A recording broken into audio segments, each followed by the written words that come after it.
నమస్తే, welcome to mid day debate. నేను భవాని. 2 రోజుల్లో అమెరికా ఇరాన్ రెండో దఫా చర్చలు జరగనున్నాయి. మరోసారి ఇస్లామాబాద్ వేదికగా యుఎస్ ఇరాన్ మధ్య చర్చలు జరగబోతున్నాయి. ఇక ఒప్పందం లేకుండానే మొదటి విడత చర్చలు ముగిశాయి. ఇరాన్తో కొనసాగుతున్న కాల్పుల విరమణను పొడిగించే ఆలోచన తనకు లేదని, శాశ్వతమైన ఒప్పందం వైపే తాము మొగ్గు చూపుతున్నామని ట్రంప్ అన్నారు. మరి రెండో దఫా చర్చలు విఫలమైతే పరిస్థితి ఏంటి? భారత్పై ఎలాంటి ప్రభావం ఉండబోతుంది అనే దానిపై ఇవాల్టి చర్చలో పాల్గొనడానికి సిద్ధంగా ఉన్నారు రామరెడ్డి గారు, బీజేపీ అధికార ప్రతినిధి. నమస్తే అండి రామరెడ్డి గారు. నమస్తే అండి. నమస్తే. ఎస్, అదేవిధంగా బండారు రామ్మోహన్ రావు గారు ఉన్నారు, అనలిస్ట్. ముందుగా రామ్మోహన్ రావు గారు, ఎస్, మనం చూస్తూనే ఉన్నాం, మొదట జరిగిన ఏదైతే చర్చలు ఉన్నాయో ఏమైనా సానుకూల ఫలితాలు వస్తాయని అందరూ కూడా ఆసక్తిగా ఎదురు చూడడం జరిగింది. కానీ ఎటువంటి ఒప్పందం లేకుండానే ఆ చర్చలు విఫలమవడం మనం అందరం చూసాం. అయితే మళ్ళీ ఇప్పుడు రెండో దఫా చర్చలకు కూడా వెళ్తున్నట్లుగా తెలుస్తోంది. మరి ఇప్పుడైనా సానుకూల ఫలితాలను ఆశించవచ్చు అంటారా? మీకు అట్లాగే ఇప్పుడు రామరెడ్డి గారికి, స్వతంత్ర టీవీ ప్రేక్షకులు నమస్కారం. స్థాన బలమే కానీ తన బలము కాదయా విశ్వదాభిరామ కనుక అసలు పాకిస్తాన్ ను ఈ చర్చలకు ఎన్నుకోవడమే తప్పు అంటున్నాడు. ఎందుకంటే బియ్యానికైనా కయ్యానికైనా సమాన స్కందులు కావాలి, కానీ అక్కడ ఎన్నుకోవడం తప్పైంది. కానీ దాని అనివార్యం ఏమైందంటే అమెరికా అధ్యక్షుడికి ఇంకో వేఅవుట్ లేదు. యాక్చువల్గా వాటికి 47 రోజులు ఉచితం పొందాయి. 40వ రోజు మండల దీక్ష పూర్తయినట్టు అసలు కురుక్షేత్ర యుద్ధం 18 రోజుల్లో పూర్తయిందట. పూర్తయిందంటే అందరూ చచ్చిపోయింది. ఆఖరి మిగిలిన దేవుడు కుక్క, 5 పంచపాండవులు, ద్రౌపది, వీళ్ళందరూ పోయిన స్వర్గానికి ఒకడే పోయిండు. 18 కాదు 40 రోజుల కన్నా మండల దీక్ష ముగుస్తుందా అని ఆ రాత్రి అయితే నేను దాదాపు తెల్లారి గంటల 4 గంటల దాకా ఈ ఒప్పందం ముదిరే దాకా ఇది మన చర్చలు మన కాల్పుల విరమణ జరిగేదాకా నేను ఉన్నాను టీవీ ఛానల్లో.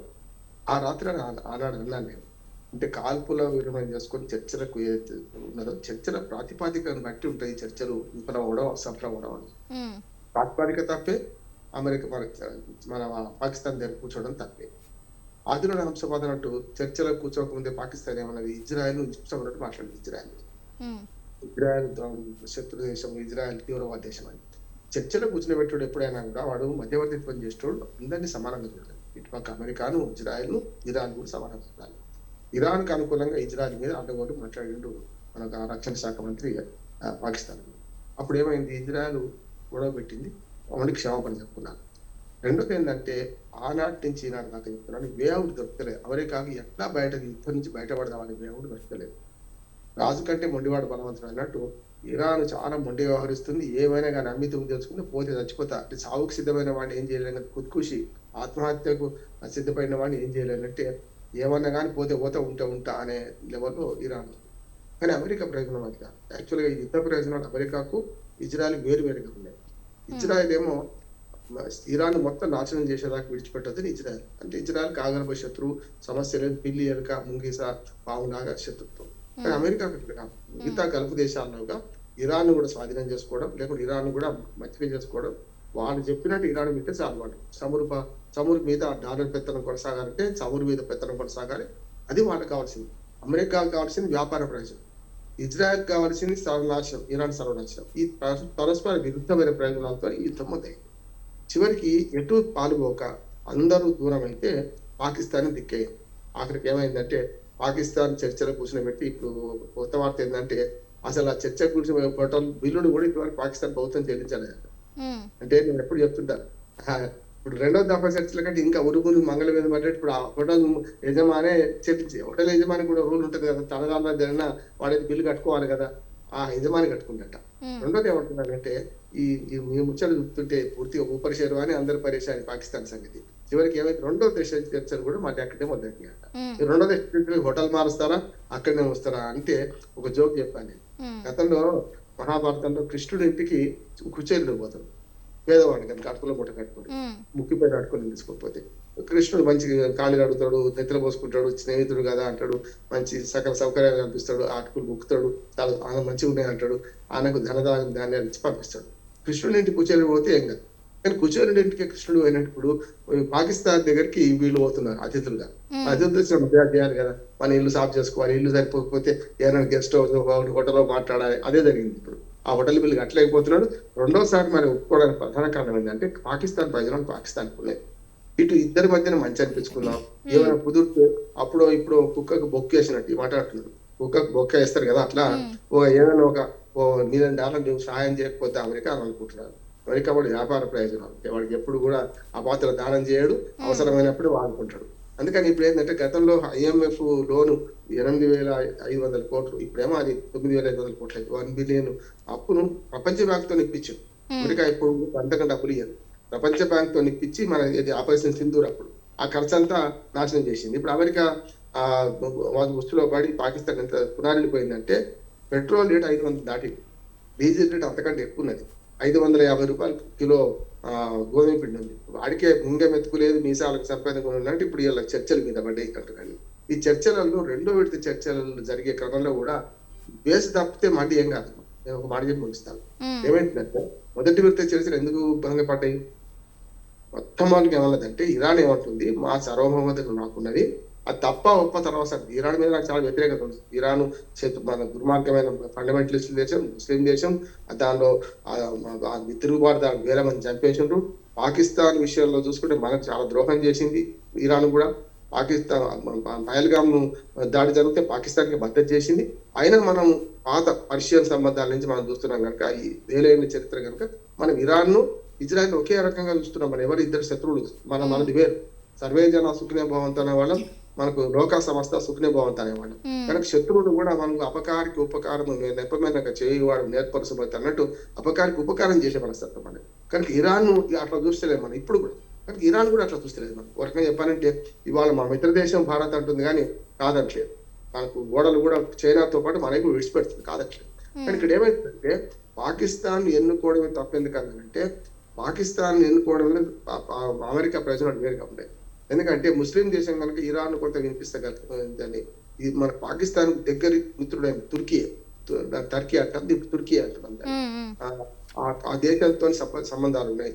మధ్యన తుర్కీని పెట్టుకొని అమెరికా వార్తలను, అమెరికా యొక్క మన డిమాండ్లను ఇటుపక్క తుర్కియా దేశంతో కలుపుకొని పాకిస్తాన్ ఇరాన్ నేతలకు అందిస్తున్నది. అది జరుగుతుంది కదా. కనుక ఇరాన్ కు పాకిస్తాన్ కు ఉన్న సంబంధాలను బట్టి అక్కడ ట్రంప్ ఒప్పుకున్నాడు. మొదటి దేశ విఫలం కావడానికి మొదటి అంటే మేడిమల్క అంటాం, అంటే అది చాలా కష్టం.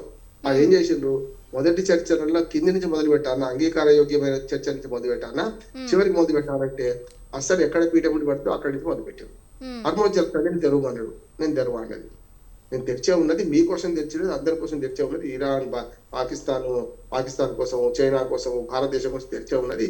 మీ మిత్ర దేశాలకు తెరిచలేము మేము అని ఇరాన్ ధీటుగా చేయవచ్చింది. అన్నిటికంటే ఫస్ట్ ఫీట్ కూడా ఎక్కడ పడ్డదంటే ఈ యురేనియం నిల్వల్ని మాకు అప్పచెప్తారా, లేకపోతే మధ్యవర్తి పెడతారా, మీరు యురేనియం వాడడానికి వీలు లేదు, ఒప్పందం కుదిరించుకోండి అనేది. అంటే మొత్తానికి అసలు మీరు యురేనియం వాడడానికి వీల్లేదు, అణుశక్తిని సంపాదించుకోవడానికి వీల్లేదు అనేది. అసలు ఒప్పందం నుంచి వైదొలిగింది ఎవరు? ఇరాన్ గారు. ముందుగా అయితే మొదటి విడతపై అందరి ఆసక్తి ఉండేది. ఎప్పుడైతే అది మరి విఫలం అయిందో, ఇప్పుడు రెండో విడత చర్చలపై కూడా ప్రతి ఒక్కరు కూడా దృష్టి కేంద్రీకరించడం జరిగింది. ఒకవేళ ఈ రెండో విడత చర్చలు కూడా విఫలమైతే పరిస్థితి ఏంటి? విఫలమైతే మూడో విడత, నాలుగో విడత అయితే పోతాయి. ఎందుకంటే మళ్ళా యుద్ధం చేసే సాహసం ట్రంప్ లో కొంచెం తగ్గిపోతుంది. ఇరాన్ దగ్గర యుద్ధం చేసే కెపాసిటీ కూడా తగ్గిపోతుంది. అక్కడ కెపాసిటీ ఉన్నా ప్రజలు తిరగబడుతున్నారు, నష్టం జరుగుతుంది. ఆ నష్టం కూడా మనకెందుకని అమెరికన్ ప్రజలు ధర్నాలు అవి చేస్తున్నారు. ఇక్కడ ఏంటంటే ఇక సావో రేవన్న పరిస్థితిలో ఇరాన్ పరిస్థితి ఉంది. నిండా మునిగినాక సలేం ఉందిగా, పోతే మనం పోయేటప్పుడు వాని కూడా తీసుకుపోదామని కొన్ని ఉన్నాయి. అలాంటిది వీలు చేస్తున్నారు అన్నట్టుంది. కానీ అక్కడ అధ్యక్షుడు ఎవరైతే ఈ అధ్యక్షుడు ఉన్నాడో అతను ఏంటంటే కొంచెం మనం ఇప్పటికి ఉన్న పరిస్థితి, జరిగిన నష్టం జరిగింది, ఇకనైనా అవాయిడ్ చేద్దామంటే ఆ అమెరికా ఏంటంటే ఈ వెస్టర్న్ సిస్టంలో నేను ఓపెన్ చెప్తున్నాను, నా వ్యక్తిగా నమ్మలేం చర్చలను. ఈ గత చరిత్ర మొదటి ప్రపంచ యుద్ధానికి కారణం ఏంటంటే వెస్టర్న్ కంట్రీస్ ఒక కారణం. జపాన్ చైనాను ఓడగొట్టింది, జపాన్ రష్యాను ఓడగొట్టింది. అప్పుడు అక్కడ చైనా మీద ఈ బ్రిటన్ యూకే పెత్తనం ఏంటంటే ఇండైరెక్ట్ పెత్తనం చేసింది, మన దేశంలోనే కాకుండా చేసి 2 ఓపియం వార్లు చేసింది వాళ్ళ ఓపియం బిజినెస్ కోసం. వెస్ట్ ఎంత ఘోరం అంటే ఓపియం వ్యాపారాన్ని ఆపుతుర్రని చైనా చేసింది. ఆ చైనాను, రష్యాను, జపాన్ అడగొట్టినాక చర్చల పైన పిలిచి మొత్తం నిర్వీర్యం చేసింది వాళ్ళ గెలుపును. అప్పుడు నమ్మకం పోయి మిలిటరిజం డెవలప్ అయింది జపాన్లో. అవి మొదటి ప్రపంచ యుద్ధానికి కారణమైంది. కాబట్టి తర్వాత ఇక్కడ ఆస్వాన్ డ్యామ్, ఏది మన ఆస్వాన్ డ్యామ్ కట్టేది కదా, చాలా ఒక పెద్ద డ్యామ్. దాన్ని కూడా వాళ్ళు ఏంటంటే వెస్టర్న్ అమెరికా వీళ్ళని సాయం చేస్తామన్నారు. కానీ ప్రతి దగ్గర కొర్రీలు పెడుతుంటే యుఎస్ఎస్ఆర్ హెల్ప్ తీసుకొని కంప్లీట్ చేసుకోవడం ఆస్వాన్ డ్యామ్. సో అట్లా ఏంటంటే ఈ వెస్ట్ వాళ్ళని నమ్మడం చాలా కష్టం. దాంతో ఇరాన్కి ఏం గత్యంతరం పరిస్థితి, అమెరికా కూడా కొంత గత్యంతరం పరిస్థితి. ఇరాన్ స్థాయిలో లేకపోయినా అమెరికాకు కొంత గత్యంతరం పరిస్థితి. ఇంతకుముందు బండారు రామన్ గారు చాలా విషయాలు చాలా బాగా చెప్పారు. వాళ్ళకి ఇప్పుడు ఏంటంటే పాకిస్తాన్ ను లేపాలే అనేది అమెరికా స్టాండ్. పాకిస్తాన్కి ఏదో అంతర్జాతీయ స్థాయిలో అది ఏంటంటే బిచ్చమెత్తుకునే దేశం. ఇప్పుడు ఏం పరుగు లేదు, ఏం లేదు, అరబ్ దేశాలే లెక్క పెడతారు. దాన్ని లేపాలి, ఈ అమెరికా కూడా వేరే గత్యంతరం లేదు. ఇంకెక్కడ నమ్మకం పెట్టాలి అసలు, ఎందుకంటే నాటో దేశాలే నమ్మట్లేవు అమెరికాకు. మరి ఇరాన్ కోరుకున్న రష్యాలో చైనాలో అమెరికా ఒప్పుకోదు. ఇప్పుడు భారత్ సిద్ధమే, ఏ శాంతికైనా, ప్రపంచ శాంతి ఏ దానికైనా భారత్ సిద్ధమే. కానీ భారత్లో అమెరికా ఏంటంటే భారత్ విలువ పెరుగుతుందేమో, పెంచొద్దు, భారత్ ఇప్పుడు ప్రపంచ శక్తిగా మారుతుంది, మమ్మల్ని మించిపోతేమని అమెరికా భయం. దానికోసం భారత్ ఏదో కంట్రోల్ చేస్తాం అనుకుంటారు పాకిస్తాన్, అదేం కంట్రోల్ చేస్తుంది, అది బిచ్చమిస్తున్న పరిస్థితి ఉంది. కానీ దాన్ని కొంచెం లేపాలని ఆ ఖర్చుల వివరాలు రామ్మోహన్ రావు గారు స్పష్టంగా చెప్పారు. అందులో కాబట్టి ప్లేస్ కరెక్ట్ కాదు. ఇద్దరికి మనం శాంతి ఎట్లయినా శాంతి చేద్దాం అది గట్టి పట్టుదల లేదు. కాబట్టి ఈ దఫా చర్చల్లో కూడా ఏదో అవుతుందన్న నమ్మకం లేదు. ఎవరైనా ఏంటంటే నమ్మకం తక్కువ, ఆశ ఎక్కువ అన్న పరిస్థితి ఈ చర్చలో కూడా. నమ్మకం తక్కువ, చాలా ఆశ ఎక్కువ. ఎవరైనా శాంతిని కోరుకుంటారు. పర్టికులర్లీ ఇరాన్ కూడా ఈ బయటపడాలి, అమెరికా కూడా ఒక రకంగా బయటపడాలి. ఆ విధంగా చర్చలు జరిపే పరిస్థితి వాళ్ళు మొదటి దఫా చర్చల్లో 10 డిమాండ్లు ఇరాన్ పెట్టి కానీ 15 అమెరికా ఈ పెట్టే డిమాండ్ చూస్తే ఓదానికి కూడా డేటా ఒప్పుకునే పరిస్థితి లేదు. అన్ని 25 డిమాండ్ చూస్తే కొంచెం ఇంటర్నేషనల్ రిలేషన్స్ తెలిసిన వాళ్ళైతే ఇది అయ్యేది కాదని అనుకున్నారు. కానీ ఇప్పుడు ఏంటంటే హర్మోజ్ జలసంధి మీద అమెరికా టైట్ చేయడం తోటి ముఖ్యంగా ఇరాన్కు పోయే నౌకలను పోనిస్తలేదు అమెరికా. కాబట్టి ఇరాన్కు వ్యతిరేకంగా ఉన్న దేశాల నౌకలను ఇరాన్ పోనిస్తలేదు. సో ఇద్దరికి అవసరం చర్చలు. ఏంటంటే నీకు ఇబ్బంది పెట్టాను, నీకు ఇబ్బంది అంటే మన ఆ పరిస్థితుల్లో కొంచెం కూర్చొని ఒకటి ఇష్యూలు, ఒకటి 2 ఇష్యూలు ఏమైనా సెటిల్ అయ్యి ఇది మరికొంత కాలం టోటల్ పరిష్కారం దొరకదండి. సవాలే లేదు, పరిస్థితి లేదు అట్లా. ఇద్దరి స్టాండ్ అట్లా లేదు, పరిస్థితులు అట్లా లేవు. పాకిస్తాన్కి అసలు ఆ రోల్ ప్లే చేసే ఏమాత్రం అర్హత లేదు. కాబట్టి ఈ చర్చలు మంచిదే. ఏ 5% 10% అవకాశం ఉన్నా చర్చలు జరగాలి.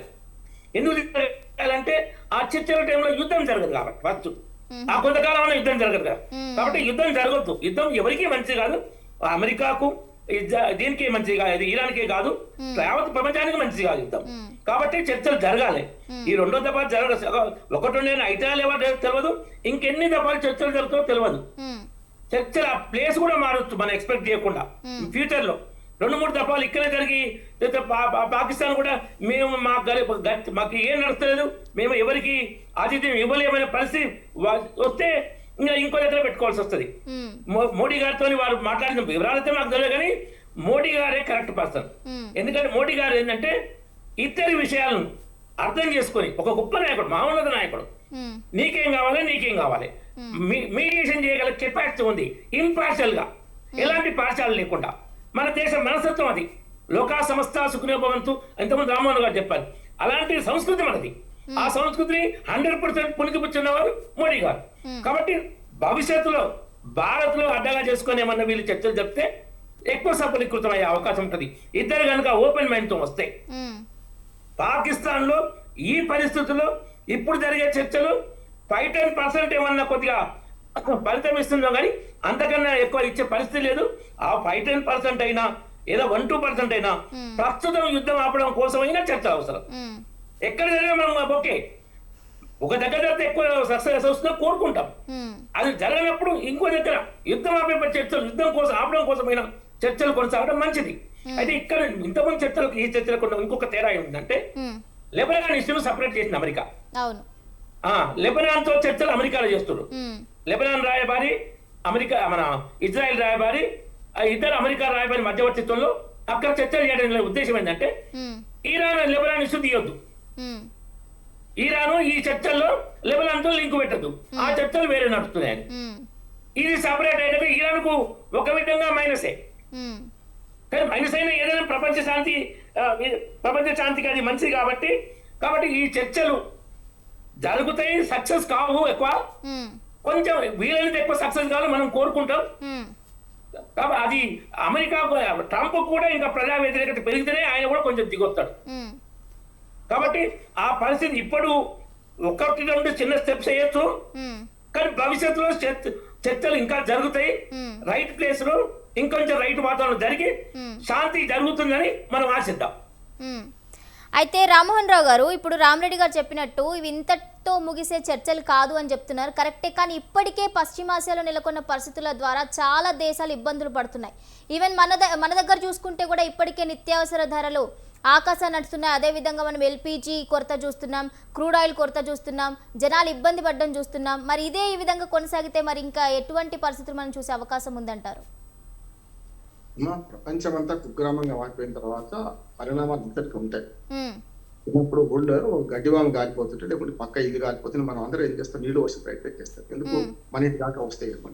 ఇప్పుడు ఈ యుద్ధం తెగలు ప్రపంచం అంతా ఉన్నాయి. మనం అన్నా కనీసం పైకి ఉండగా పాకిస్తాన్, శ్రీలంక, బంగ్లాదేశ్ ఇట్లాంటి దేశాలు ఏడుస్తున్నాయి. ఇంకా ఆఫ్రికా దేశాలకి ఎవరికి చెప్పుకునే పరిస్థితి లేదు, ఇవాళ బయటపడుతుంది. ఆఫ్రికాలో ఆకలి చావులు వస్తున్నారు ఈ యుద్ధం వల్ల చూస్తుంటే మీకు. అంటే వాళ్ళని ఎవరు పట్టించుకోండి. పెద్ద యుద్ధంలో 2 కోడదీవుళ్ళు కొట్లాడుకుంటుంటే మధ్యన ఆవులావులు కొట్లాడితే లేగల కాళ్ళు విరిగినట్టు ప్రపంచం అంతా పునర్విస్తుంది. అట్లాగే మనకు కూడా నష్టం అవుతుంది కాదట్లేదు. కానీ ఇక్కడ ఏంటంటే ఓరు నష్టం పొందు లాభం అని ఓరు ఎప్పటికైనా నష్టం అవుతున్నాడు. ఈ నష్టాన్ని కూర్చోడానికి అన్ని దేశాలు రెడీ ఉన్నాయి. ఇప్పుడు ఇజ్రాయెల్ పునాగిపోయింది, ఇరాను అంతకంటే ఉన్నది, అట్లాగే అమెరికా. ఎవరు చెప్పుకుంటలేదు. ఇప్పుడు చెప్పుకుంటే మానం పోతుంది, చెప్పుకోకుండా ప్రాణం పోతుంది అని ఒక సామెత ఉంది తెలుగులో. చెప్పుకుంటే మానం పోతుంది, చెప్పుకోకుండా ప్రాణం పోయేటట్టుంది. ఏం చేయాలి, మానం పోయినా సరే చెప్పుకోవాలంటున్నాను. అందుకని వీళ్ళు చేయాల్సిన పని ఏంటంటే ఈ 3 దేశాలు ఏదో ఒక రకంగా వివరించుకోవాలి. మొట్టమొదటిది ఇరాన్ మీద ప్రధాన ఆరోపణ ఏంటంటే ఈ హెజ్బుల్లా, హమాసు, హౌతీ ఇటువంటి తీవ్రవాద సంస్థలు పెంచి పోషిస్తుంది, వాళ్ళు నష్టపోతున్నారు, ప్రపంచానికి ఒక థ్రెట్ ఉన్నది, వాటిని పెట్టొద్దు అని అంటున్నారు. అది కంట్రోల్ చేసుకోకుండా ఇరాన్ మీద ఈ నెపం ఎప్పటికైనా ఉంటుంది. వాళ్ళు కాదు, ఆ కత్తి ఎప్పుడు మెడ మీద కత్తి ఇరాన్ మీద ఎప్పుడైనా ఉంటుంది. ఏం మనకు చైనాకి ఇష్టమా లేకుంటే రష్యాకి ఇష్టమా అంటే మా తెలుగు రాకపోతే చాలు కదా అని చైనా రష్యా అనుకుంటే ఒకనాడు ఇంద్రనివారిని ప్రోత్సహించిన ఇందిరాగాంధీ పరిస్థితి ఏమైనా చూసింది కదా. ఖచ్చితంగా తీవ్రవాదాన్ని ప్రోత్సహిస్తే ఎప్పుడైనా ఆ తీవ్రవాది మననే చంపుతాడు, ఇంకోటి కాదంటున్నాడు. ఇప్పుడు కూలికి వాడు ఇంకొని డబ్బులు ఇచ్చి ఇంకోటి చంపే పని సుపారీ హత్యలు వినుడు చంపుతారు కదా, అంతకన్నా డబ్బులు ఇప్పిస్తే అదే జరుగుతుంది. అంటే ఇరాన్ కంట్రోల్ తీసుకొచ్చుకొని ప్రయత్నం చేస్తుంది. ఈ 3 తీవ్రవాద సంస్థల ద్వారా గల్ఫ్ దేశాల్లో ఇటు ఇజ్రాయెల్లో పెద్ద ఎత్తున కంపు పుట్టిస్తుంది ఇరాన్. ఇది మార్చుకోకపోతే ఇరాన్కి ఎప్పుడైనా కష్టం అంటున్నారు. రెండోది అమెరికా తన పెద్దన్న పాత్రను విడిచిపెట్టాలి. ఇప్పుడు ఎవడి వింటే అందరి విషయాల్లో వాడి జోక్యం ఎందుకు, ఎవడి మానాన్ని వాడు పోతాడు, మంచి చెడు జరుగుతుంది. ఇజ్రాయెల్ ఇరాన్ కొట్లాడుకుంటే వీడికి ఏమొచ్చింది, వీడి మధ్య పోవడానికి దేని మీద తీసుకున్నాడు కదా. ఇప్పుడు ఇజ్రాయెల్ భుజాల మీద తుపాకీ పెట్టి మొదట్లో పెంచాడు, ఇజ్రాయెల్ మేడం భుజాల మీద ఎక్కించుకొని తుపాకీ మొదలు పెట్టిండు కాదు. ఇప్పుడు ఇజ్రాయెల్ ఇరాన్ అమెరికా భుజాల మీద ఉన్నది. ఇప్పుడు ఎందుకు ఇజ్రాయెల్ చెప్పినట్టు అమెరికా వింటుంది ఇప్పుడు, ఎందుకంటే ఒప్పందం కుదుర్చుకోవాలన్నా లేదా, మేము ఒప్పమంటే అయ్యో బాబాబు ఒప్పురా అంటున్నారు. కనుక ఇజ్రాయెల్ కూడా విన్నదాని సమస్యలు ఉండే ఉండదాకా. కానీ ఇజ్రాయెల్ కూడా ఈ తీవ్రవాద సంస్థలు లెబనాన్ కు పోరాటం, ఇటు గాజా స్ట్రిప్, ఇటు పాలస్తీనా, ఈ దశలో ఇజ్రాయెల్ కూడా ఆగమైంది. అందరూ కొంచెం అనుభవానికి వచ్చారు. మాకు కోర్టులో ఒక సామెత ఉంది, ఏమనంటే మనకు కోర్టులో ఓడిన వాడేమో కోర్టు ముందు ఏడుస్తాడు బోరున, గెలిచిన వాడు ఇంటికి వెళ్ళి భోగి అంటే. ఇప్పుడు ఏమైతే ఇంటికి వెళ్ళి ఏడుస్తాడు ఎవడంటే అమెరికా. ఇప్పుడు బయట ఇరాన్ బయట పడితేనే ఉంది, బయట తెలుస్తూనే ఉంది ఇరాన్ సంగతి అనేది. కానీ ఇరాన్ మొండిగా ఉన్నది. ఎందుకంటే ఇరాన్ లో ఇప్పటిదాకా నిజంగా చెప్పాలంటే అమెరికా కనుక ఈ జోక్యం చేసుకోకపోతే ఇరాన్ లో రెజ్యూమ్ చేంజ్ అయ్యేది, పర్సంటేజ్ కాకపోయినా. ఎందుకంటే అప్పటికే 10,000 మంది 20,000 మంది తిరగబడ్డారు, చంపబడ్డారు. అప్పుడు అలీ ఖమేని చనిపోక ముందు అలీ ఖమేనికి వ్యతిరేకంగా మనకు వేరే దేశాల్లో ఎట్లా విప్లవం వచ్చిందో అక్కడ వచ్చేది అంటున్నాను. గతంలో రాజు మీద ఇస్లామిక్ విప్లవం 79 ఎట్లా వచ్చిందో మళ్ళీ ఇప్పుడు ఈ మొన్నటికి అమెరికా జోక్యం చేసుకోకపోతే ఒత్తిడి చేయబోయింది అమెరికా.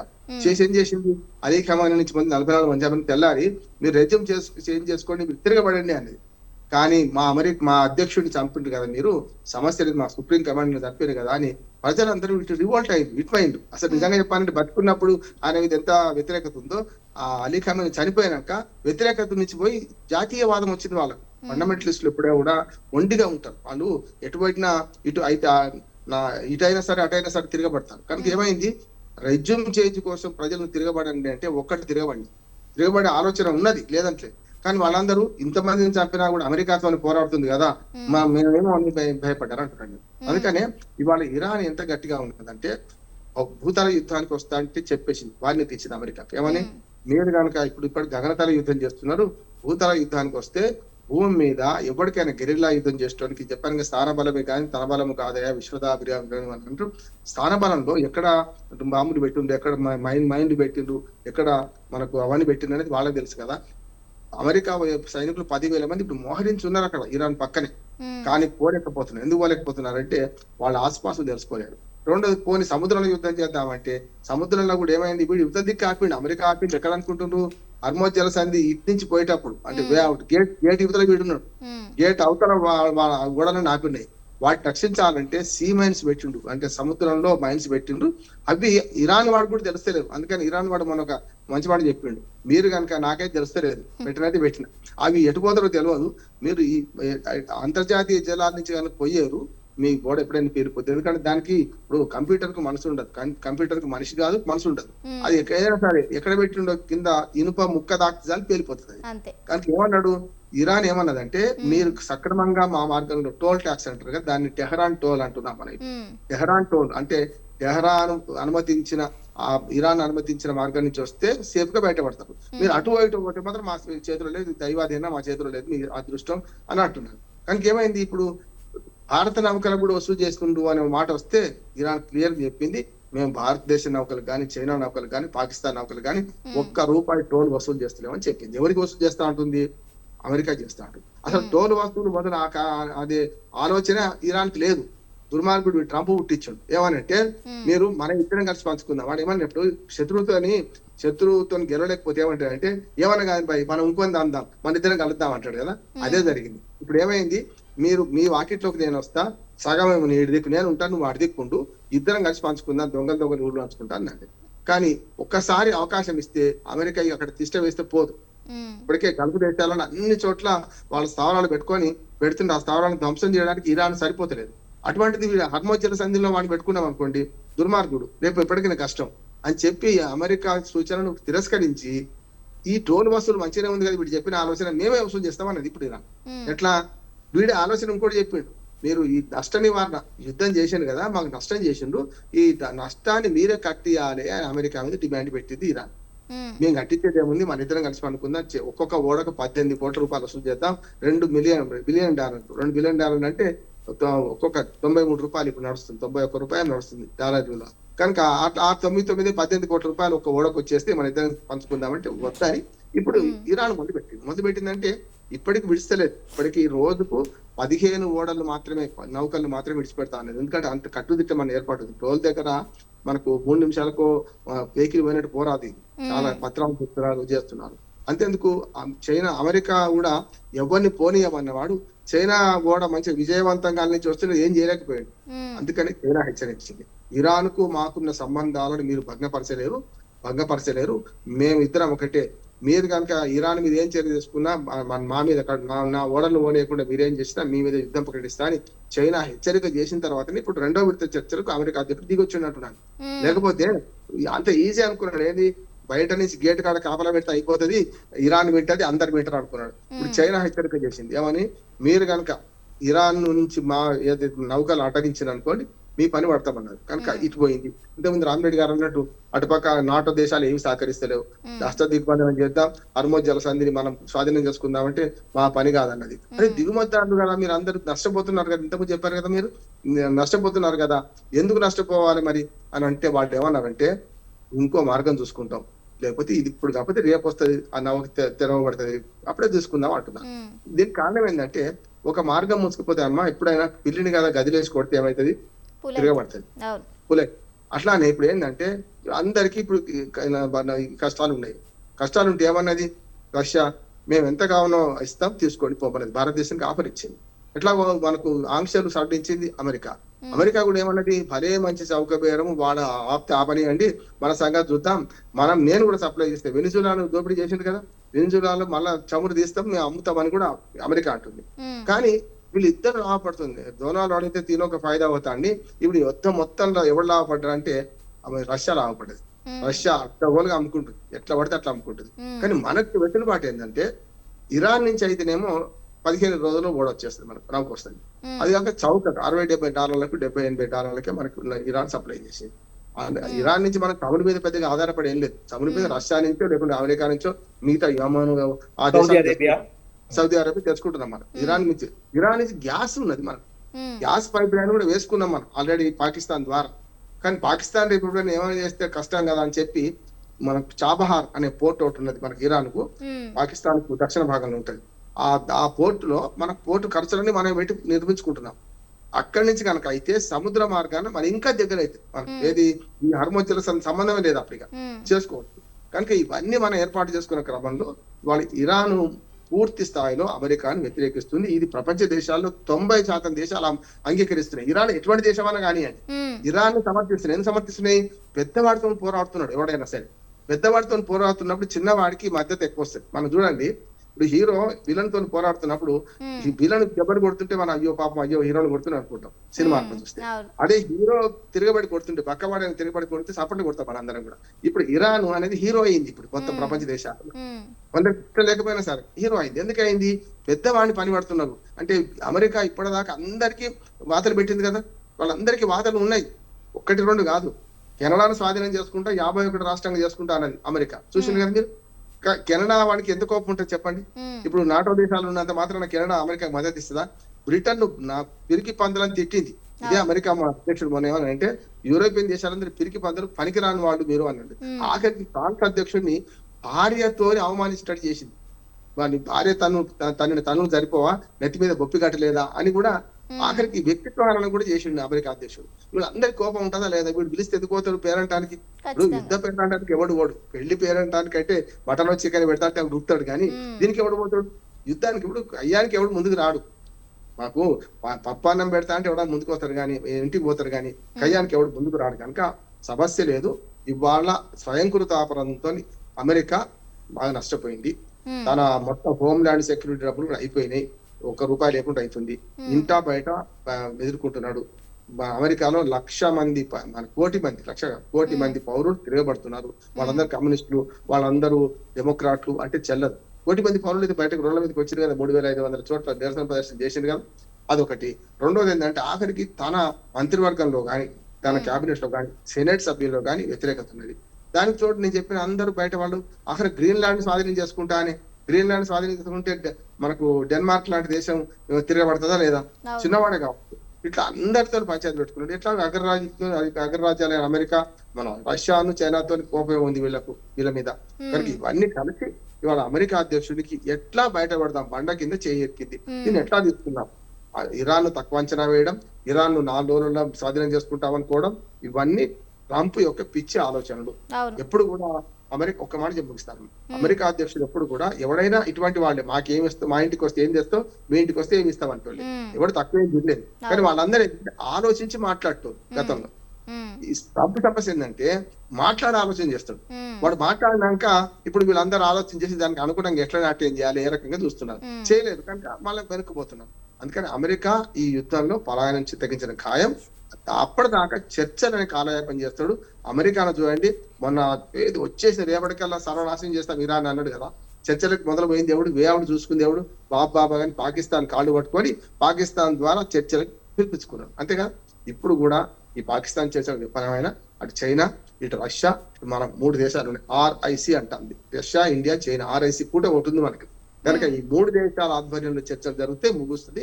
లేకపోతే పాకిస్తాన్ అవకాశవాది, ఎన్నడైనా చర్చలు సఫలంగా అవ్వద్దు, గిట్లనే ఉండాలి, వాళ్ళు కొట్టుకుంటున్నారు, మనం తీర్పు చెప్తున్నారు అనుకుంటున్నాడు. కనుక బియ్యానికైనా కయ్యానికైనా మధ్యవర్తి అంటాడు ఎట్లా ఉండాలని సమాన స్కందుడు కావాలి. సమాన స్కందుడు లేని చర్చలు చెల్లవు. చెల్తే మంచిది, నేను కాదంటే ఇప్పుడు శాపనార్థాలు పెడతలేడు. చెల్తే మంచిది చేయడం రాదని ఎవడొద్దు అంటున్నాడు. చెల్లకపోతే అక్కడ ఫెయిల్ అయితేనే మనం చెప్పేది వింటాడని నేను అనుకుంటున్నాను. ఎస్ రామరెడ్డి గారు, ఇప్పుడు రామ్మోహన్ రావు గారు చెప్పినట్టు నిజంగానే ట్రంప్ యొక్క ఆలోచనలన్నీ కూడా పిచ్చి ఆలోచనలు. ఏంటంటే ఇప్పుడు ఒకసారి ముందు మనం చూసుకుంటే కనుక ఇరాన్ని మొత్తంగా హస్తగతం చేసుకోవాలని ఒకసారి మాట్లాడారు.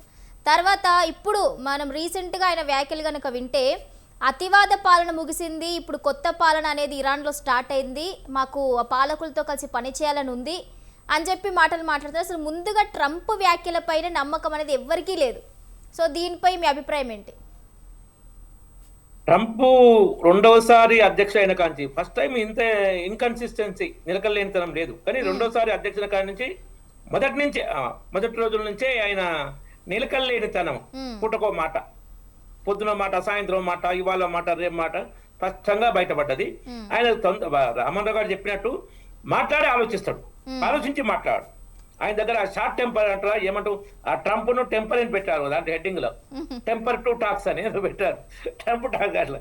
సో ఆయన దగ్గర ఉన్నది ఆ తొందరపాటుతనము, అహంకారంతో కూడిన ఆ తొందరపాటుతనంతో తప్పు మీద తప్పు, అసలు ఓపిక సంయమనం అనేది లేదు.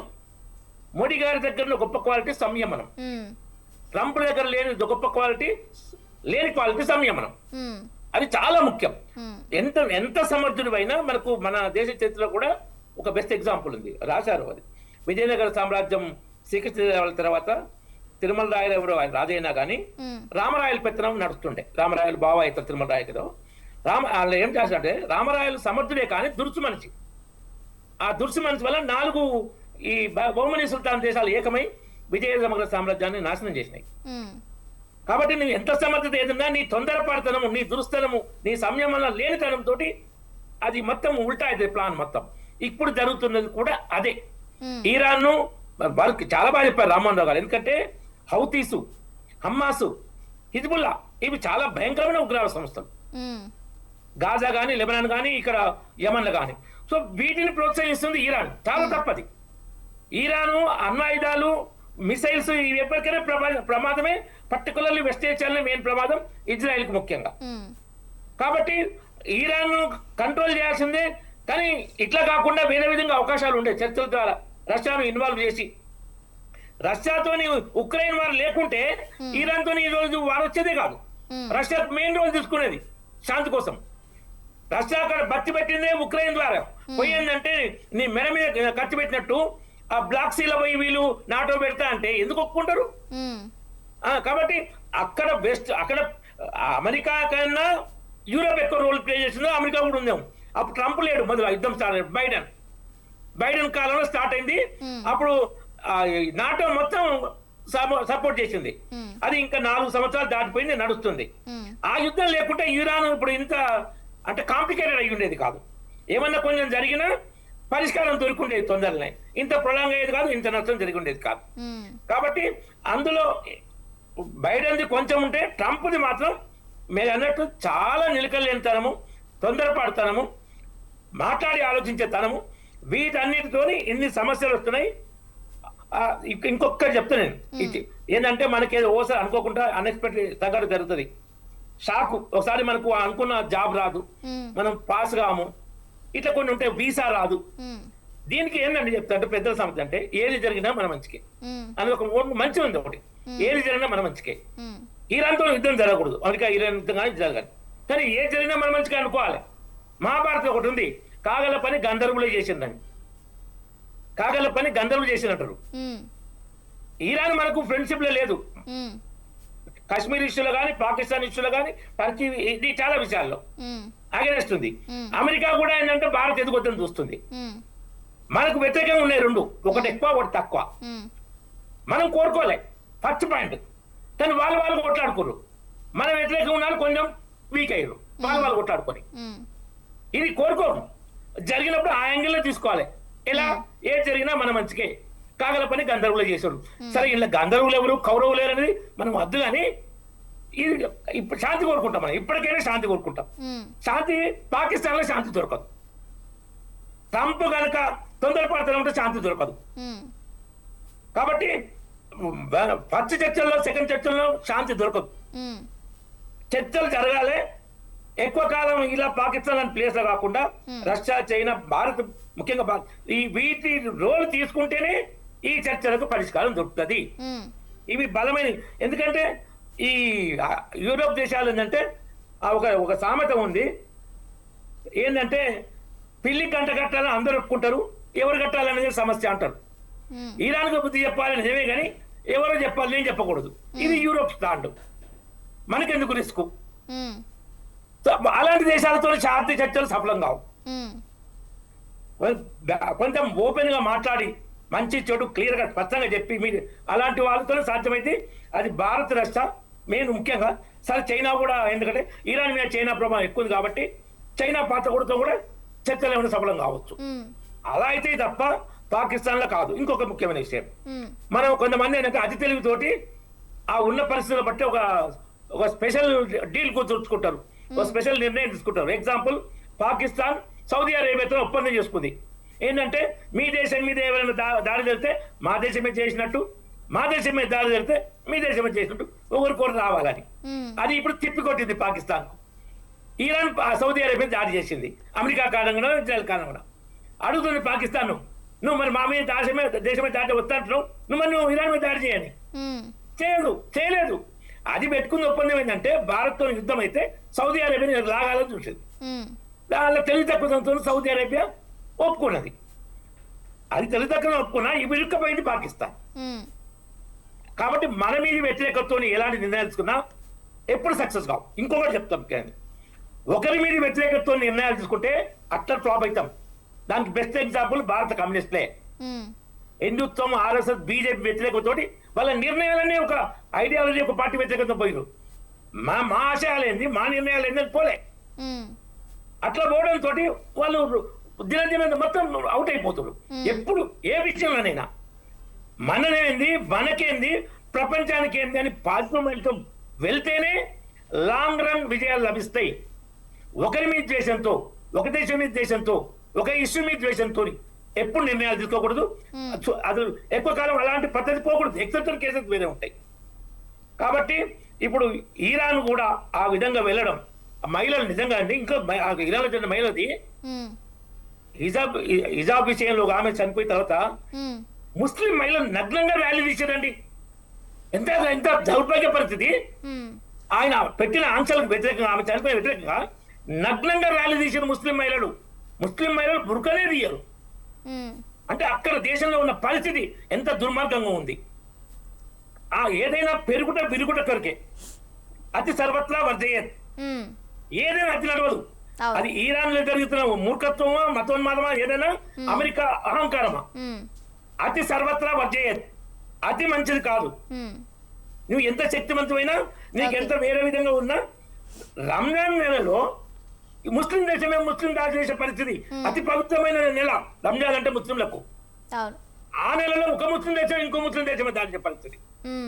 నువ్వు అంత రంజాన్ అంత ఇస్లాం కథ ప్రాధాన్యత ఇచ్చిన ఇట్లా చేయడంతో అది వాళ్ళ మధ్యన వచ్చింది. ఎప్పుడు నెగటివ్ మైండ్ తోటి సబ్కుచ్ టాకే హోష్ మే ఆయతో క్యా హోతా అని ఒక పాట ఉంది, సైకిల్ పాట ఉంది. అట్లా ఆ రకంగా జరుగుతుంది. అనవసరంగా అని ఆ రోజు కీలకంగా 1.5 గంటల ముందు కాల్పుల మనకు ఒప్పందం ముగిస్తుంది, మొదలు పెడతామన్న క్రమంలో చైనా కొంచెం కీలక పాత్ర వహించి ఇరాన్ ఒప్పించి, ఇరాన్ కూడా నిజమే అనుకుంది. ఎందుకంటే మొత్తం నాశనం అయిపోయినాక ఏం చేస్తారు, ఎట్లా కొట్లాడతారు, తన బేస్ లైన్ పోతే కష్టం కదా అని చర్చలకు ఒప్పుకుంది. కానీ ఇప్పుడు ఏంటంటే ఈ చర్చలలో ఎప్పుడు కూడా నేను ఎప్పుడు చెప్తుంటానమ్మా, మనం ఒక పరీక్ష రాయాలనుకోండి, మనకు 3 గంటల పరీక్ష బాగా చదివినాక పరీక్షకి వెళ్ళాక మొట్టమొదటి ప్రశ్నాపత్రం పూర్తిగా చదవాలి కదా. ప్రశ్నాపత్రం అంటే ఏంటి, ఇప్పుడు 15 అంశాలేమో అమెరికా ఉన్నాయి, 10 అంశాలు ఇరాన్ కదా. ఈ 25 చదువుకోవాలి. చదువుకుని ఏం చేయాలి, మనం ఏం చేస్తాం, ఫస్ట్ పరీక్ష రాసేటప్పుడు ప్రశ్నపత్రం మొత్తం చదువుకున్నాక మనకి ఏది బాగా వచ్చో అక్కడి నుంచి మొదలు పెడతాం కదా. అట్లా నేనేమన్నా అంటే చర్చలు మొదలైనాడని చెప్పిన ఏంటంటే, మీరు చేయాల్సిన పని 15, 10 ఒక దగ్గర కలపండి. ఏది మొదలైతే టిక్ పెట్టుకుని కింద నుంచి పోండి. ఇప్పుడు నాకు రామరెడ్డి గారికి ఒక ఏకాభిప్రాయం ఉందనుకోండి, అక్కడ మొదలు పెడితే పీఠముడి పడే దగ్గర ఆగుతాం. కానీ మొదలే అక్కడి నుంచి మొదలు పెడితే ఆదిలోనే అంశం పాదు కదా. ఇప్పుడు అన్నప్రాసారం నాడే ఆవకాయ పచ్చడి పెట్టవద్దు కదా. అది జరిగింది. ఇప్పుడు జరిగిందని చర్చలలో మెదడు లేక నేను అందుకని మొదటి అంటున్నా, పాకిస్తాన్ కు మధ్యవర్తి లేకుంటే కేవలం స్పెక్టేటర్ అవ్వడు తెలుసుకోవాలన్న. స్పెక్టేటర్ అయితే వాళ్ళిద్దరు కొట్టుకోసారి సపరేట్ చూసుకోవాల్సి కూర్చోవాలి. వాళ్ళిద్దరు టేబుల్ అటువంటి వీటి మధ్యన కూర్చోవాలి. ఏం చేయదు, అంపైర్ కూడా కాదంటున్నాను. మధ్యవర్తి అయితే ఏం చేస్తారంటే ఇద్దరిని అవసరమైతే బెదిరిస్తాడు, ఇద్దరిని అవసరం మీ ఇద్దరిని బహిష్కరిస్తా అంటాడు. ఆ స్థాయి ఉండాలి మధ్యవర్తికి. ఎప్పుడు కూడా ఇద్దరిని కంట్రోల్ చేసే స్థాయి ఉన్నప్పుడు మాత్రమే కొట్టుకోకుండా కూర్చుంటాం. వీడు చూసుకుంటూ కూర్చున్నాడు, వాడు చేసుకుంటూ పోయిండు, వాడు అటు పోయిండు, వీడు ఇటు పోయిండు, ఆయన జవాన్ సేమ్ ఇటు పోయిండు, వాడు అటు పోయిండు. మధ్యన ఇంకా అవాకులు చవాకులు పెరిగింది పాకిస్తాన్ కదా ఇజ్రాయల్ మీద. ఇప్పుడు మొదలు కాకముందే ఇజ్రాయెల్ దుర్మార్గమైన తీవ్రవాద దేశం అంటే నువ్వు కాదా, నువ్వు ఎంత తీవ్రవాద దేశం పాకిస్తాన్.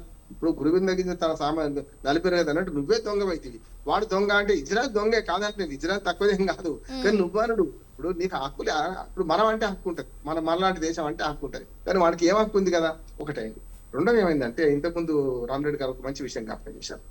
ఉక్రెయిన్ అధ్యక్షుడు మొన్న 3 సార్లు టీవీల ముందట ఆక్రోశం వెలిపించాడు.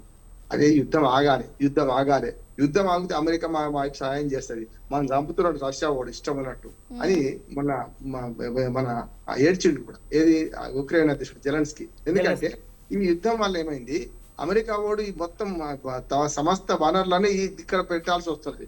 అసలు ఉక్రెయిన్ ఏం జరుగుతుందో చూస్తలేదు. అటేమో రష్యా ఏం చేసింది, అందులో మంది అన్నట్టు రష్యా ఏం చేసింది, అటు నుంచి కొట్టుకుంటూ పోయింది, ఉక్రెయిన్ కొట్టుకుంటూ పోయింది. చూస్తున్నాం ఇప్పుడు మన లోపలికి పోయింది, 1 కిలోమీటర్ లోపలికి పోయింది. మొన్న ఒక్కనాడు ఏమైందంటే ఆపిండ్రు. యుద్ధం ఎందుకు ఆపిందంటే ఏదో ఈస్టర్ పండుగ ఉందంటే 24 గంటలు కాల్పుల వివరణ చేసిండ్రు. ఇప్పుడు అందరికీ బేడ్స్టోడ్ ఎవడంటే ఈ యుద్ధం ఆగాలని కోరుకుంటాడు జెలెన్స్కీ అనే ఉక్రెయిన్ అధ్యక్షుడు. అట్లాగే రష్యా కూడా సందుల మంది అన్నట్టు ఈ మొత్తం యుద్ధాలు ఎటుపోయిందో, ఇప్పుడు ఆఫ్ఘనిస్తాన్ పాకిస్తాన్ యుద్ధం జరుగుతుందమ్మా, అది ఎటుపోయిందో. పెద్ద యుద్ధాల మధ్య చిన్న యుద్ధం, పెద్ద యుద్ధం మధ్య చిన్న యుద్ధాలు వెలవెలబోయని ఒక ఆర్టికల్ రాసిన నేను. ఏంటంటే ఇప్పుడు ఉక్రెయిన్ రష్యా యుద్ధం ఎటుపోయిందో తెలియదు, ఆఫ్ఘనిస్తాన్ పాకిస్తాన్ యుద్ధం ఎటుపోయిందో తెలియదు. ఇది ముందర పడుతుంది, పెద్దది కదా. ఇప్పుడు ఇద్దరు పెద్దోళ్ళు కొట్టాడుకుంటే పులుసు కదా, అందరూ చూస్తాం, సపోర్ట్ కొడతాము, లేకుంటే వ్యతిరేకం చేస్తే ఏదో చేస్తుంటాం. కానీ నాకు ఇంకొక ఆశయం ఉందంటే, ఇంతకుముందు రామరెడ్డి గారు అన్నారు కానీ ఈ 40 దేశాలతో సంప్రదింపు చేస్తే బ్రిటన్ ఒక రకంగా చాప కింద నీరులాగా సంప్రదింపు మొదలుపెట్టింది. మన జయశంకర్ కూడా బ్రిటన్ కు వెళ్ళిండు, ఫ్రాన్స్ కు వెళ్ళిండు, అక్కడ పనిచేస్తున్నారు. నేనేమంటున్నానంటే ఈ 40 దేశాలు ఇద్దరిని శాంతిపరిచే ఒప్పందం చేసుకొని ఏదైనా ఒక వేఅవుట్ చూపెడతాయేమో నేను అనుకుంటున్నాను. ఇప్పుడు ఇద్దరు మొండోళ్ళేనమ్మా, ఇప్పుడు ఇద్దరు మూర్ఖులు, ఇప్పుడు ఇద్దరు మర్యాదస్తులు కలిస్తే 3 బాటలు అవుతాయని సామెత. రామరెడ్డి గారు నేను ఎదురైన అనుకోండి, మధ్యన చిన్న బాటే ఉంది, ఆయన నాకు మర్యాద ఇచ్చి పక్క తప్పుకుంటాడు, నేను ఆయనకు మర్యాద పక్క తప్పుకుంటే నమస్కారం రామరెడ్డి, 3వ బాట అవుతుంది మధ్యన. కానీ ఇప్పుడు ఇద్దరు మూర్ఖులు భుజాలు తడుకుంటూ కాదు, సరిగ్గా ఎదురుగా గుద్దుకుంటూ కనీసం పక్క కూడా పోతారు, ఓన్ కూడా ఎదురు గుద్దుకుంటారు, వీరిని అవసరం పోతుంది వారిని అవసరం పోతుంది, జరుగుతుంది అదే. అమెరికా ఇరాన్ ఇద్దరు మూర్ఖులు, ఈ మూర్ఖుల మధ్య పంచాయతీని తీర్చడానికి ఇంకో మూర్ఖుడు 3వోడు కలిసిండు, వీళ్ళకు ఇజ్రాయెల్ గాడు కలిసిండు. దీనికి తగ్గట్టుగా గల్ఫ్ దేశాలు ఏమి చేయలేకపోతున్నాయమ్మా. మీరు గల్ఫ్ దేశాలు చూడండి, వాళ్ళ ఆవేదన చూస్తే దుబాయ్ లో ఒక ధనవంతుడు ఏమన్నాడంటే, అసలు మీరిద్దరు కొడుకుంటే మా సంగతి ఏంది, మమ్మల్ని ఎందుకు బాధిస్తున్నా అన్నాడు. నేను వాడికి సమాధానం చెప్పిన, అరే నాయన నువ్వు అమెరికా స్థావరం గురించి మాట్లాడతలేవు, మీ దేశ ప్రభుత్వము అమెరికా మన ఏమంటారు యుద్ధ స్థావరాలను ఈ దేశంలో పెట్టుకుంది, దుబాయ్కి నష్టం ఎందుకు అయిందంటే ఆ స్థావరాలను మీకు ఇరాన్కి వ్యతిరేకంగా మీ దాన్ని పెట్టనిచ్చారు, అది తప్పు కదా మీ ప్రభుత్వం మీ పాలకులు చేసింది. ఇలా ఏమైంది, దుబాయ్ లాంటి భూతల స్వర్గం అది, ప్రపంచంలో ఎవరైనా సరే ఈడ అమ్ముకొని అలా కొనుక్కుందాం అనుకున్నారు, పోయింది కూడా. ఆ ఎడారిలో ఏముందో పెద్ద మోజువాడి హైదరాబాద్ రియల్ ఎస్టేట్ పోయింది, దుబాయ్ బతుకుదామని చెప్పి దుబాయ్ లో ఇల్లు కట్టుకున్నారమ్మా. చాలా అక్కడ మన సంపద పని లేదు, ఆదాయ పని లేదు అక్కడ, వాళ్ళు పోయి బ్రహ్మాండంగా బతుకుదామని పోయినరు. ఇప్పుడు వాళ్ళ బతుకులు చూడండి, మళ్ళీ హైదరాబాద్కి వస్తున్నారు అందరు కూడా. ఎందుకు, ఒక దుర్మార్గుని ప్రోత్సహించి వానికి ఆశ్రయం కల్పిస్తే నువ్వు కూడా నాశనం అయిపోతావు అంటానికి దుబాయ్ కు మంచి ఉదాహరణ. కనుక దుబాయ్ గాని యెమెన్ గాని దేశాలన్నీ కూడా ఇరాన్కి వ్యతిరేకంగా పనిచేస్తూ అమెరికాకు సంధి ఇచ్చినాయి, అమెరికా స్థావరాలు పెట్టుకోవడానికి అవకాశం ఇచ్చినాయి. దానివల్ల నష్టపోతారు, వాడికి మద్దతు చేసినప్పుడు వీడు కోపం వస్తే ఊరుకుంటాడా వీడు. ఇప్పుడు ఇంకోటి ఇరాన్ కూడా ఎంత, నేను వేరే రకంగా వ్యతిరేకత ఉన్నా, ఇరాన్ యుద్ధ నీతి కూడా చాలా బ్రహ్మాండంగా ఉంటుంది. మిత్ర లాభం మిత్ర భేదం, మీరు చిన్నేశ్వరి రాసిండు వెంకట ఎప్పుడో. కనుక ఎవరిని దూరం పెట్టాలి, ఎవరిని దగ్గర తీసుకోవాలి, ఇరాన్ తెలిసినంత అమెరికాకి తెలుస్తలేదు. ఇంత అమెరికా తెలివి ఏమైతుంది, అమెరికా మేధావులు ఏమవుతున్నారు, పిచ్చోని చేతులు రాయి ఉండడం వల్ల అమెరికా ట్రంప్ ఎవరికి ఉండలేడు, ఎవరికి వినకపోవడం సమస్య, లేకుండా అమెరికా తెలివి తక్కువ ఉంటారు, అందరూ తెలివి కాదు ఎక్కడ లేడా. కానీ వాళ్ళు చెప్పిన మాట వీడు వినడు కదా. అదే ఇరాన్ లో ఏమవుతుందంటే, ఇరాన్ లో ఒక పద్ధతిగా పోతున్నారు. ఇప్పుడు అతి పురాతనమైన ప్రజాస్వామ్య దేశం అమెరికా అన్నమాట, మనదేమో అతి పెద్ద ప్రజాస్వామ్య దేశం. అతి పురాతనమైన బ్రిటన్ కాదు, బ్రిటన్ కూడా రాజులే ఉంటారు, ఇప్పుడు కూడా రాజులే ఉంటారు. మనకు అమెరికా అతి పురాతనమైన ప్రజాస్వామ్య దేశం అమెరికా. కానీ అక్కడ దుర్మార్గుడు పాలకుడు నియంత ఉన్నాడు, నియంతనేవాడు ట్రంప్. అతి తీవ్రవాద దేశం, అతి పురాతన దాన్ని ఏమంటారు పురాతన సంస్కృతి ఉంది, కానీ పూర్తిగా ఫండమెంటలిస్ట్ దేశం ఇరాన్. కానీ ఇరాన్ ఏమో ప్రజాస్వామ్య నాయకత్వంతో పోతుంది. మీరు చూడండి, అలీ ఖమేని చచ్చిపోగానే ఎవడు నాయకుడు అంటే ముస్తఫా కమల్ వచ్చేదాకా కూడా నడిచిందా నడవలేదు రాజ్యం. అమెరికా అధ్యక్షుడు ఏమనుకుంటే అంటే వాడు దావగానే మొత్తం పోతే కుప్పగూలి పోతుంది అనుకున్నాడు, కుప్పగూలి పోలే, అది నిలిచింది, ఇప్పటికి నిలుస్తుంది. ఇప్పటికి కూడా ఇరాన్ లో నాయకత్వము ప్రజాస్వామ్యయుతంగా, అంటే ప్రజలు ఎన్నుకున్న వాళ్ళు కాదు వాళ్ళందరూ కూడా, కానీ నియంతలో కూడా ఎవడు ఇప్పుడు ఇరాన్ నుంచి మన ప్రతినిధి బృందం వచ్చింది ఎట్లా మూకుమ్మడికి వచ్చింది. అదే అమెరికా నుంచి ఒక్కడే పోయింది వీడు ఎవడు జో వాన్స్ పోయింది. ఉపాధ్యక్షుడు. అక్కడి నుంచి అంతా రాలే. ఓ 10 మంది టీం వచ్చింది అక్కడి నుంచి. సరే జో వాన్స్ వెంబడి కూడా టీం ఉంటది కాదంటలేదు, కానీ జో వాన్సే కీలకం ఇక్కడ. అక్కడ అట్లా కాదు, ఆ 10 మంది కీలకమే. అందుకని ఇరాన్ ఏమో నియంతృత్వ దేశం, ప్రజాస్వామ్య అదే లీడర్షిప్ ను డెవలప్ చేస్తున్నది. వీడేమో నియంత ప్రజాస్వామ్య దేశం పురాతనమైంది, అమెరికా ఏమో నియంతగా వ్యవహరిస్తున్నాడు. నేను ఒక చిన్న ఉదాహరణ చెప్పి ముగిస్తాను. నేను మనకు కృష్ణాష్టమి నాడు ఉట్టిగొట్టే పండుగ ఉంటుందమ్మా. ఉట్టిగొట్టే పండుగ ఉంటే ఉట్టిగొట్టడానికి పైన కడతారు కదా, ఒక 8 మంది బలాఢ్యులైన వాళ్ళు ఒక చుట్టూ రింగుగా నిలబడతారు. వాళ్ళ నలుగురు, ఆ 8 మంది నలుగురు భుజాల, వాళ్ళ భుజాల మీద నలుగురు ఎక్కుతారు. ఆ నలుగురు భుజాల మీద మరొక 2 ఎక్కుతారు. ఆ 2 భుజాల మీద ఒక చిన్న పిల్లవాడు ఎక్కి ఆ ఉట్టి కొడతారు. మరి పిల్లవాడిని ఎందుకు ఎక్కియాలి? ఇప్పుడు నేను రామరెడ్డి గారు మేము నాయకులు, మేము కింద నిలబడాలి అని అనుకో, మేము మీద కొడతా అనుకుంటే తప్పు అవుతుంది. బలాఢ్యుడు ఎప్పుడు కింద బేస్ లైన్ ఉండాలి, పునాది బాగుండాలి. చిన్నవాడు పోయి ఆ ఉట్టి కొట్టాలి. ఉట్టి కొట్టే పని ఎవరు చేసినా నాయకుడికే పేరు వస్తుంది. కానీ ఇప్పుడు ట్రంప్ ఏమనుకుంటుండు, నేనే ఉట్టి కొట్టాలనుకుంటుండు. వాడు ఏమైంది, వాడు బలంగా ఉన్నాడు, ఈ పిల్లవాళ్ళని కింద పెట్టిండు, పైన కొడతా అంటున్నాడు. మొత్తం కుప్పగుంటుంది. ఇరాన్ అట్లా కాదు. ఇరాన్ ఏం చేసింది, తన మొత్తం నాయకత్వాన్ని మన 31 ప్రొవిన్సెస్ ఉంటాయి. 31 ప్రొవిన్సెస్ లో నిష్ణాతులైన IRGC సేన ఉండేది వాళ్ళకి. 9 లక్షల మంది, 6 లక్షల మంది సేన, 3 లక్షల మంది వేరే ఉన్నారు. మొత్తం 9 లక్షల మంది సేన కింద గట్టిగా ఉన్నారు. దాని మీద నిలబడ్డ ప్రజా సౌధం నిలబడతాయి. ఉట్టి కొట్టే పండుగలో ఎవడు ఉట్టి కొట్టిన సమస్యలు. ఇప్పుడు ముస్తఫా కొమిని ఉన్నాడా లేడో తెలియదమ్మా. వాడు చచ్చిపోయిండా, ఉన్నాడా, బతికే ఉన్నాడా, వాడిని ఎవరు జరిపోయింది అంటుండు, వాడు ఎక్కడ నుండి తెలుస్తలేదు. ఇప్పటిది బయటకు వస్తలేడు. ఇజ్రాయల్ అధ్యక్షుడు కూడా మొన్నదాకా చచ్చిపోయిందంటే వాడు బయటకు వచ్చి ఛాయ్ తాగిండు. ఇప్పుడు వీడు ఛాయ్ తాగింది కూడా బయటకు వస్తలేడు. కనుక ఇరాన్ ఏమో ప్రజాస్వామ్యత ఉట్టి కొట్టే దానిలో ఎవడు లీడర్ అనే కాదు, ఎవడు ఉట్టి కొట్టిన సమర్థులు వాంతను కొట్టిద్దాం, పక్క వాడుతూనే కొట్టిద్దామని అమెరికా ఇరాన్ అనుకుంటుంది. వీడు అట్లా కాదు, అన్నిటికీ నేనే అంటున్నాడు. ఇప్పుడు పండుగకి నేనే, పబ్బానికి నేనే, చావుకి నేనే, బతుకునే, అన్నిట్లో హీరో అంటుండు అని ఒక కవిత ఉన్నది. శవంలో కూడా హీరో కావాలని ఎవడన్నా అనుకుంటాడు, వాడు శవమైపోతాడు. శవానికి కూడా హీరోయిజం ఉంటుందా? వీడు అదే చేస్తున్నాడు, ట్రంప్ చేస్తున్న పని. దానికి ఏంటంటే ఇక్కడ ఏమీ లేదు. ఈ ఆగాలంటే 3 మార్గాలు, 3 వ్యాప్తులు ఉన్నాయి. నెంబర్ 1, ఈ బ్రిటన్ ఇతరత్ర 40 దేశాలు ప్రయత్నం చేస్తున్నాయి. వాళ్ళు కనుక చేస్తే కొంతవరకు మన భారత్ కూడా ఉన్నది, అది సక్సెస్ అదే నేను అనుకుంటున్నాను. ఎందుకంటే ఇద్దరు అలసిపోయినప్పుడు, ఇద్దరు కొట్టుకొని అలసిపోయినప్పుడు ఎవడో ఓడో చాలించుకోవాల్సి వస్తుంది.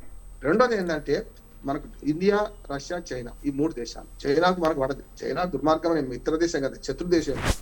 కానీ మనం ఇటువంటి విషయాలు, వాణిజ్యంలో వైరాలు ఉండవు. వాణిజ్యంలో వైరాలు ఉంటాయి కాదంటే, కానీ మనము ఒక దేశం నిలబడ్డప్పుడు చైనాతో మిత్రత్వం ఎందుకు చేస్తున్నాం అంటే, రష్యాతో ఉన్న మిత్రత్వం వల్ల చైనాతో చేస్తున్నాం. ఎందుకంటే అమెరికా పెద్ద శత్రువు మనందరికి కూడా. అమెరికాను అణచివేయాలంటే మనం ముగ్గురం కలవాల్సిందే. మనం ముగ్గురం కలిస్తే వాడు అమెరికా అధ్యక్షుడు శాపనార్థాలు పెట్టిండు, నాశనం అయిపోతారు అన్నాడు మనకు చైనాలో మీటింగ్ అయినట్టు, మన సదస్సు జరిగినప్పుడు. అందుకని ఏమంటున్నారంటే అంతిమంగా ఈ యుద్ధము ఎక్కువ రోజులు కొనసాగుతుంది అనుకుంటున్నాడు, ఇప్పుడు ఆగదు. కానీ సంప్రదింపుల పేరు మీద కాలయాపన ఉంటే మంచిదే. ఇప్పుడు హర్మోజ్ జలసంధి కోసం వీళ్ళు పట్టుబట్టద్దు, అట్లానే అణుయుద్ధం, అణు శక్తి గురించి, యురేనియం గురించి వాళ్ళు పట్టుబట్టద్దు. కొంత సెటిల్మెంట్ జరగాలని కోరుకుందాం, ఏం జరుగుతుందో చూద్దాం. Right, okay. Thank you Rammohan Rao garu, అదేవిధంగా రామరెడ్డి గారు. థ్యాంక్ యూ సో మచ్ అండి, డిబేట్లో పాల్గొని మీ యొక్క అభిప్రాయాన్ని వ్యక్తపరిచినందుకు. చూసారు కదండి, ఇది వాళ్ళ మిడ్ డే డిబేట్.